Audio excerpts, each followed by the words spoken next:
ಮಾಡಬೇಕು ಅಂತ ಕೋರ್ತಾ ಇದ್ದೀನಿ.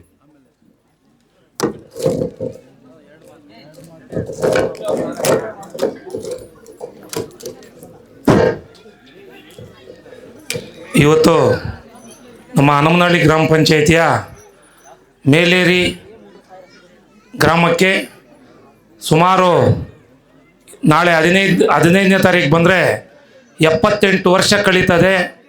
ಇಷ್ಟು ತನಕ ಈ ರಸ್ತೆ ಮಣ್ಣು ರಸ್ತೆಯಾಗೆ ಉಳಿದಿದೆ.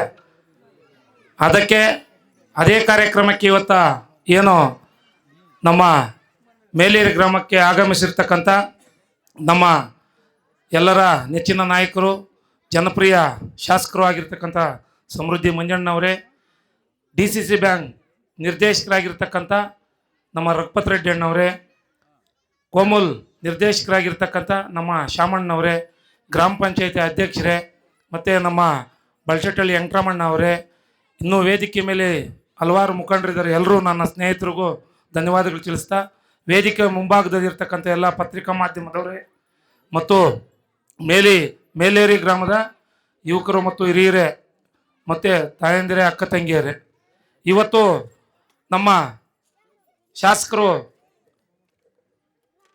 ಮೊಟ್ಟ ಮೊದಲನೇದಾಗಿ ನಮ್ಮ 2 ವರ್ಷದ ಹಿಂದೆ ಏನು ನಮ್ಮ ಗ್ರಾಮಕ್ಕೆ ರಸ್ತೆ ಮಾಡಿಕೊಡ್ತೀವಿ ಅಂತೇಳ್ಬಿಟ್ಟು ನಿಮಗೆ ಹೇಳಿದರು.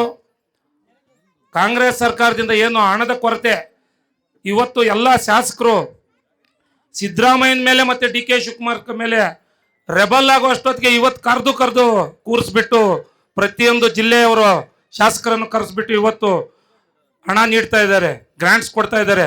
ಅದರಲ್ಲೂ ಅವ್ರಿಗೆ ತಾರತಮ್ಯ ಮಾಡ್ತಾ ಇದ್ದಾರೆ.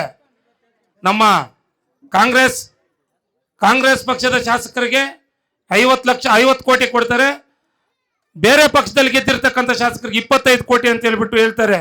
ಇದೆಲ್ಲ ಸರಿ ಇಲ್ಲ.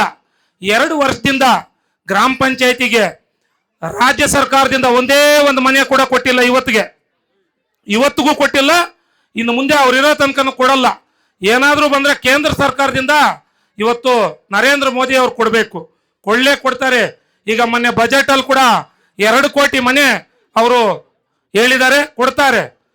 ಮತ್ತೆ ನಮ್ಮ ಹೊಸದಾಗಿ ಏನು ಇವತ್ತು ಕೋಮುಲ್ ನಿರ್ದೇಶಕರಾಗಿ ನಮ್ಮ ಶಾಮಣ್ಣ ಅವರು ಗುದ್ದಲಿ ಪೂಜೆ ಮಾಡಿ ಇವತ್ತು ಇದೇ ರೀತಿಯಾಗಿ ತಾಲೂಕಿನ ಎಲ್ಲ ಕಡೆಗಳಲ್ಲೂ ಕೂಡ ಎಲ್ಲಿ ಡೈರಿ ಇಲ್ವೋ, ಕಟ್ಟಡ ಇಲ್ವೋ ಅಲ್ಲೆಲ್ಲ ಮಾಡಿಕೊಡ್ತಾರೆ ಅಂತ ಹೇಳ್ಬಿಟ್ಟು ಕೂಡ ಈ ಸಂದರ್ಭದಲ್ಲಿ ಹೇಳ್ತಾ ನನಗೆ ಮಾತಾಡಲು ಅವಕಾಶ ಕೊಟ್ಟಂತ ಎಲ್ರಿಗೂ ವಂದಿಸ್ತಾ ನನ್ನ ಮಾತನ್ನು ಮುಗಿಸ್ತಾ ಇದ್ದೀನಿ. ಜೈ ಹಿಂದ್, ಜೈ ಕರ್ನಾಟಕ ಮಾತು.